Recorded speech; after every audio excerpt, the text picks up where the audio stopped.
an adequate candidate for a dual stimulation.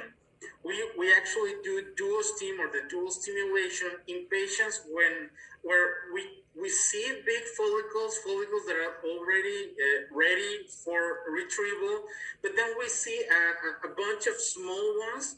So we do not aspirate the small ones, and we do stimulate those in a second wave of stimulation, in a second protocol of stimulation. But not all patients respond like that. Sometimes I give the stimulation and we only see 3-4 follicles and no small ones. So if we don't see small ones, there's no point in doing the dual stimulation. Okay. We have to wait for you to come again and do another round of stimulation. Or if you want to, we can do the mixed cycle, which is having your oocytes and also donor oocytes. Okay. And then... Have you talked with your husband about oocyte donation? Are you on board with this, or this is definitely not for you guys? Well, since this is our first IVF and I'm 41, I'm at the cutoff point. I want to use my own eggs this time. I understand that it may take multiple IVF rounds to get this done.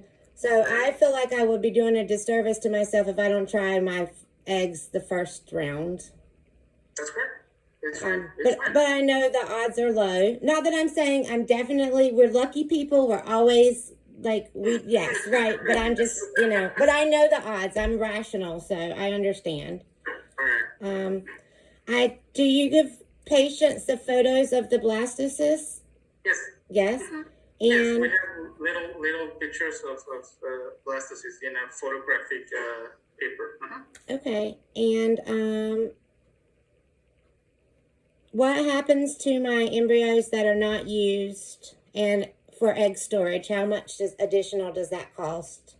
So if we do not transfer them, if you have healthy embryos but they're not transferred the first time, we usually charge 2,000 pesos per year per patient. Okay. To store? Yes. Okay. But the first year of storage is already included in the price I gave you. Okay. This is basically for the patients that did get pregnant on the first time and they're not ready to have another baby 3 months after they have delivered their baby. So they usually wait a little longer to have the second transfer or the second pregnancy. For those, they have to pay just 2,000 pesos every year for storage. And so let's say it works. What if I have leftover ones? Because I only want one child, or if you have twins, but I only want to do this once. Okay.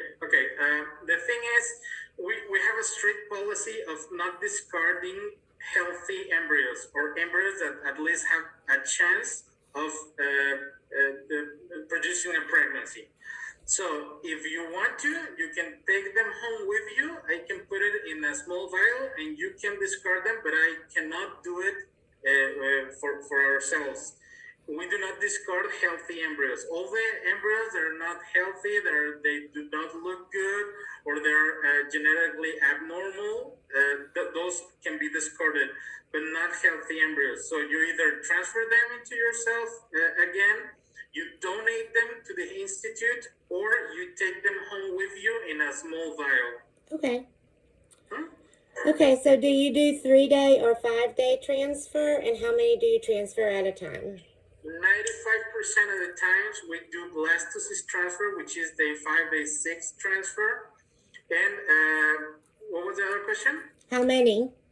How many? It will depend on the numbers of embryo available. But usually with Blastocyst, we only transfer one in patients over 4 years because we do not want the risk of multiple pregnancy. But we can go as far as putting 2. Okay. Okay, and that's on you. You have the last word.